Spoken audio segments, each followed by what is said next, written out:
Sir, Nitish Kumar 2005 से लेकर 2024 तक बहुत विकास किए। प्रधानमंत्री नरेंद्र मोदी 2014 से लेकर 2024 तक के बहुत विकास किए। बिहार में डबल इंजन की सरकार है, लेकिन जहानाबाद के लोग जानना चाहते हैं कि जहानाबाद के सांसद क्या किए। आखिर आपको लोग क्यों वोट करें इस बार दोबारा से? देखिए, क्या प्रधानमंत्री बनाने के लिए आपको वोट करें? देखिए, एक बात समझ लीजिए कि एक एमपी का काम क्या होता है। सबसे पहले यह बात हम बताना चाहेंगे आपके माध्यम से अपने मतदाताओं को, अपने क्षेत्र की जनता को। एक एमपी का काम होता है कि जो भी क्षेत्र का समस्या हो, वो जिस विभाग से भी संबंधित हो, उस विभाग तक पहुंचाए और उसके लिए प्रयास करे कि वो समस्या का समाधान हो। उसमें कहीं कोई हम कमी नहीं किया है, क्योंकि हम 1800 दिन 5 साल में होता है, जिसमें 1100 दिन हम क्षेत्र में घूमते रहे हैं और उसका मेरे पास विजुअल है, कंप्यूटर में वो फीड है। जिस गांव में हम गए हैं, जिनसे मिले हैं, उनका फोटो के साथ जो समस्या हमको उन्होंने दिया है, उसका चिट्ठी का जो पत्राचार किया है, उसका कॉपी भी हमारे पास उपलब्ध है।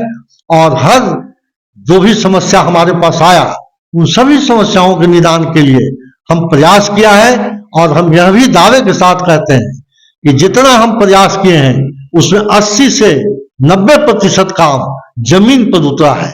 जैसे आपको हम बताना चाहते हैं कि लगभग 170 करोड़ की लागत से पीएमजीएसवाई का रोड हमारे रिकमेंडेशन पर पूरे क्षेत्र में बना है, अतरी, अरवल, जहानाबाद।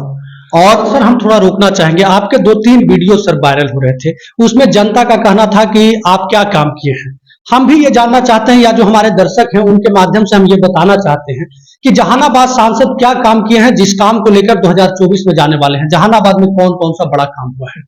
देखिए, बड़ा काम में तो रोड के स्थिति को हमने बहुत ही सुधारने का काम किया है। सरकार के माध्यम से हम अनुशंसा किए हैं, काफी रोड यहाँ बने हैं, मरम्मत हुए हैं। मुख्यमंत्री संपर्क पथ की योजना से, प्रधानमंत्री पीएमजीएसवाई के व्यवस्था से। उसके बाद आहत पैन की उड़ाही बहुत ज्यादा संख्या में आहत पैन की उड़ाही के लिए हमने अनुशंसा किया था। उसमें 70 से 80% काम हो चुका है। कुछ काम पाइपलाइन में है जो हो रहा है।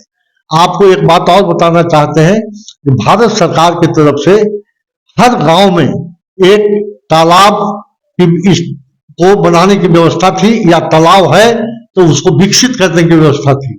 उसमें करीब लगभग 40 संख्या में तालाबों का जीर्णोद्धार हुआ है और उसका विकास हुआ है। उसी तरह से हम बताना चाहते हैं कि माइनर इरिगेशन के माध्यम से बहुत सारे आहर पैन की उड़ाही हुई है, जो आप देख सकते हैं। कहीं भी जाइएगा गांव में, हम जा रहे हैं अभी भरवन में, तो हम देख रहे हैं कि सब जगह आहर पैन जितना था सबका उड़ाही हो चुका है और सब में सिल्टेशन जो था उसको खत्म किया गया है। उसी तरह से हम आपको बताना चाहते हैं कि हम क्वेश्चन किया था पार्लियामेंट में कि मोरहर नदी में जो सिल्टेशन है, उसका सिल्टेशन को खत्म किया जाए और इसको नमामि गंगे योजना से जोड़ा जाए। ये हम क्वेश्चन किए हैं पार्लियामेंट में, उसका प्रूफ है हमारे पास। इसके अलावा आपको हम बताना चाहते हैं कि यहाँ आपको अरवल मोड़ पर एक अंडरपास है, वो सदियों से यहाँ की जनता के लिए त्रासदी बना हुआ है। लेकिन हम एक खुशी की बात बताते हैं कि मेरे प्रयास से, अथक प्रयास से आदरणीय गडकरी जी को हम धन्यवाद देते हैं कि उस योजना को उन्होंने स्वीकृत किया और उसकी स्वीकृति हुई हो गई, उस पर आवंटन भी हो गया।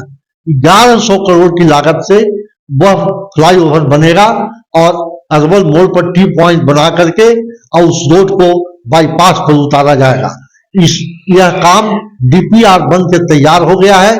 अगर आचार संहिता नहीं रहता तो हमको लगता है कि 2 महीने में उसका टेंडर हो जाता, लेकिन इस साल निश्चित रूप से उसमें काम टेंडर होके शुरू हो जाएगा।